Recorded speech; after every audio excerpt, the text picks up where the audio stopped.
Hello everyone, welcome to online economics class. Students, we are on chapter number 3rd और इस chapter से related ये second video है। Last video में मैंने आपको एक्सप्लेन किया था कॉन्सेप्ट ऑफ सेंसेस और सेंसस मेथड को हमने अंडरस्टैंड किया था। And we know that census method is that method in which data are collected covering every item of the universe और population relating to the problem under investigation.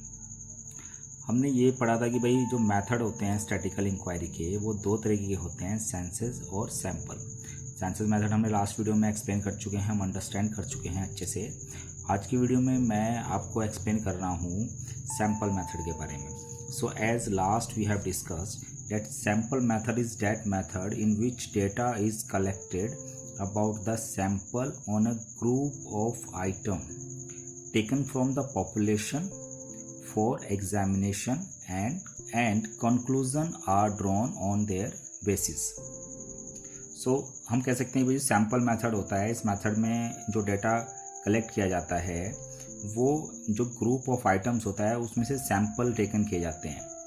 ठीक है, पूरे population या universe को स्टडी या inquiry ना करके उस यूनिवर्स और पॉपुलेशन में से कुछ आइटम्स को स्टडी किया जाता है, उसके बिहाफ पर कंक्लूजन ड्रॉ किया जाता है। So as the diagram shown, suppose कीजिए ये पॉपुलेशन है 30 आइटम्स की, मतलब ये सारे वो आइटम्स हैं जो स्टडी करने हैं, लेकिन सारे आइटम्स को स्टडी ना करके ऐसे 4 और 5 आइटम्स हम निकाल लेते हैं जो कि सारी पॉपुलेशन को रिप्रेजेंट कर रहे होते हैं, और जब हम उनको स्टडी करते हैं तो ये मेथड कहलाता है sample method. Now look at the suitability of this method. Number 1 suitability is the size of population is very large. जब population का size बहुत large हो तो वहाँ पर ये method को applicable किया जाएगा। Number 2 very high accuracy is not required, means accurate data की ज़्यादा requirement नहीं है, क्योंकि जब हम population में से कुछ items को select कर रहे हैं तो accuracy उसमें minimize हो जाती है, तो वहाँ पर सुटेबल होगा, यहाँ पर एक्यूरेसी अप टू डेट नहीं चाहिए। Number 3 intensive examination of diverse item is not required, मतलब डिटेल इन्फॉर्मेशन हर एक आइटम की रिक्वायर्ड नहीं है।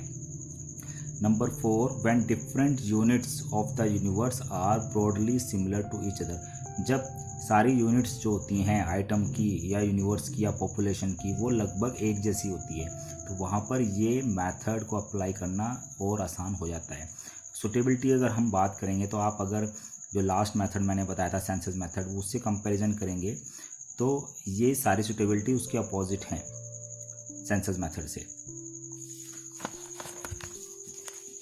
Now look at the merits of the sample method. क्या क्या मेरिट्स हैं इसकी? Number 1 it is economical. Economical इसलिए कहा गया है क्योंकि हम सारे आइटम्स को स्टडी ना करके कुछ आइटम्स को ही स्टडी कर रहे हैं, कुछ सैंपल्स को स्टडी कर रहे हैं, तो only some units of population are studied, तो ज़्यादा लेबर या ज़्यादा कॉस्ट नहीं रहेगी क्योंकि हम सारे आइटम्स को स्टडी ना करके कुछ आइटम्स को ही स्टडी कर रहे हैं। तो जब हम कुछ आइटम्स को स्टडी कर रहे हैं तो हमारी टाइम भी सेव हो रही है, तो इसलिए इसकी जो सेकेंड मेरिट है that is time saving. Number 3 है आइडेंटिफिकेशन ऑफ एरर, क्योंकि हम सिर्फ कुछ आइटम्स को स्टडी कर रहे हैं, पूरे यूनिवर्स को नहीं स्टडी कर रहे हैं, तो जो एरर निकल के आएगा उसको ईजिली आइडेंटिफाई किया जा सकता है। तो because limited number of items are covered, error can be easily identified. Number 4 large investigation, अगर कोई बड़े एरिया में इन्वेस्टिगेशन करनी है तो ये मेथड और आसान है क्योंकि सारे आइटम्स को स्टडी ना करके उस लार्ज इन्वेस्टिगेशन के कुछ आइटम्स को सेलेक्ट कर लिया जाएगा जो कि उन सारे आइटम्स को रिप्रेजेंट करते हो, तो हमारी इन्वेस्टिगेशन टाइम सेविंग और इकोनॉमिकल दोनों हो जाती है। Number 5 is administrative convenience. ये कहती है कि भाई क्योंकि हमें कुछ आइटम्स को ही स्टडी करना है, लिमिटेड नंबर ऑफ आइटम्स को स्टडी करने की वजह से इन्वेस्टिगेटर्स को कम इन्यूमरेटर अपॉइंट करने पड़ेंगे और उनको मैनेज करना ज़्यादा आसान होगा, तो एडमिनिस्ट्रेटिव कन्वीनियंस रहेगी। Number 6 is more scientific. So there are artificial sample method, मतलब जब हम सैंपल मेथड के थ्रू कंक्लूजन निकालेंगे तो वो ज़्यादा साइंटिफिक होगा क्योंकि उसमें जो हम फॉर्मूलेज यूज़ करेंगे वो फॉर्मूलेज साइंटिफिकली ज़्यादा कन्वीनियंट होंगे इन्वेस्टिगेशन के और उस इन्वेस्टिगेशन को वेरियस एंगल्स से देखने के लिए। Sample method is more scientific because the sample data can be conveniently investigated from various angles. चलिए अब देखते हैं डिमेरिट्स ऑफ सैम्पल मेथड। क्या डिमेरिट्स हैं इसकी? नंबर 1, पार्शियल क्योंकि सारे आइटम स्टडी नहीं कर रहे हैं, कुछ लिमिटेड आइटम्स को स्टडी किया जा रहा है, तो पार्शियल इन्फॉर्मेशन देगा। The investigator bias in the selection of the sample is not ruled out. तो जो सैम्पल सेलेक्ट किए जा रहे हैं, हो सकता है जो इन्वेस्टिगेटर हो उसमें बायस्ड हो जाए और कुछ सेलेक्टेड आइटम्स को स्टडी करें जिससे जो कंक्लूजन आ जाए वो अफेक्टेड हो सकता है। Number 2, wrong conclusion. अब जब हमने पार्शियल या बायस आइटम्स को सेलेक्ट किया है तो हमारा कंक्लूजन क्या होगा? रॉन्ग हो सकता है। If the selected sample does not represent the characteristic, मतलब जो सैंपल या जो आइटम सेलेक्ट किए हैं यूनिवर्स और पॉपुलेशन में से, अगर वो सारे यूनिवर्स को या पॉपुलेशन को रिप्रेजेंट नहीं कर रहे हैं तो द स्टडी में and up with wrong conclusion. तो हमारी जो स्टडी का एंड होगा, जो कंक्लूजन निकल जाएगा वो रॉन्ग हो सकता है। Number 3, difficulty in selective representative sample. तो एक डिफ़िकल्टी ये निकल के आती है कि जो सैंपल होते हैं वो रिप्रेजेंटेटिव नहीं होते हैं। Number 4, difficulty in framing sample. ये एक प्रॉब्लम आती है कि जब सैंपल निकालने हैं तो ये चॉइस होती है कि किस सैंपल को ले, किस आइटम को ले। समटाइम्स द यूनिवर्स में be so diverse that it become difficult to frame a sample. कभी कभी बहुत डिफ़िकल्टी हो जाती है सैंपल को फ्रेम करने में। Number 5 is specialised knowledge. So हम कह सकते हैं कि sampling involve a set of technical procedure, और वो प्रोसीजर कैसा होगा? 1 must have the technical knowledge of choosing and representative sample from the universe. तो वही पर्सन जिसको उसकी नॉलेज होगी भाई किस तरह की कैटेगराइज करके हम प्रॉपर और ऐसे सैंपल्स को चूज करें जो पूरे के पूरे आइटम्स या यूनिवर्स के कैरेक्टरिस्टिक को रिप्रेजेंट करते हों। ये एक बहुत स्पेशलाइज्ड नॉलेज की ज़रूरत पड़ती है, तो ये भी एक इसकी डीमेरिट है। तो इसमें इन्यूमरेटर्स या फिर इन्वेस्टिगेटर हमारा प्रॉपर ट्रेंड होना चाहिए।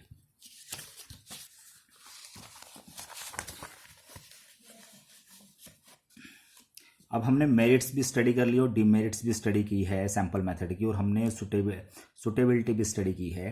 तो जो सैंपल मेथड है वो टाइम सेविंग है और साथ में कॉस्ट इफ़ेक्टिव है, मतलब कम कॉस्ट से हमारी स्टडी जो है, इंक्वायरी जो है वो कंडक्ट हो जाती है। तो क्या चीज़ें हैं जो एसेंशियल्स होनी चाहिए जब हम सैंपल मेथड का यूज़ कर रहे हैं? तो वो हैं एसेंशियल्स ऑफ ए सैंपल। तो नंबर 1 जो एसेंशियल है दैट इज़ रिप्रेजेंटेटिव।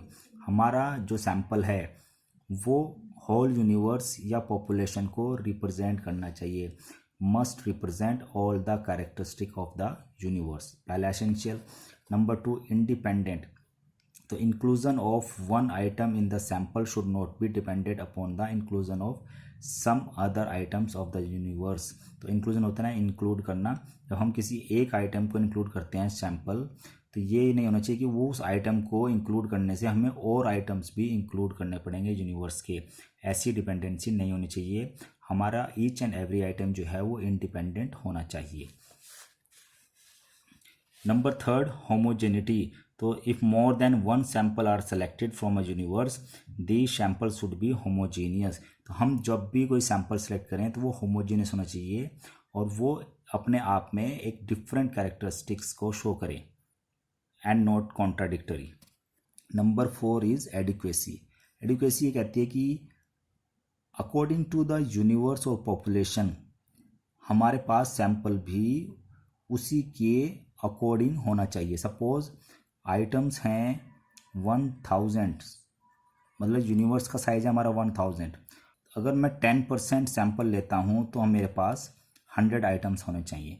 अगर हमारा यूनिवर्स का साइज़ है 100 तो मेरे को यहाँ पे कम से कम 10 आइटम्स लेने पड़ेंगे 10% के अकॉर्डिंग।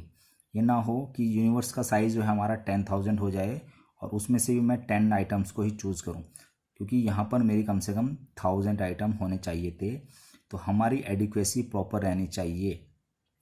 तो sample should be fairly adequate so that some reliable conclusion, मतलब इतनी क्वांटिटीज़ तो हम उसमें से ले कि हमारे पास जो कंक्लूजन आए वो रिलायबल हो, उस पर विश्वास किया जा सके।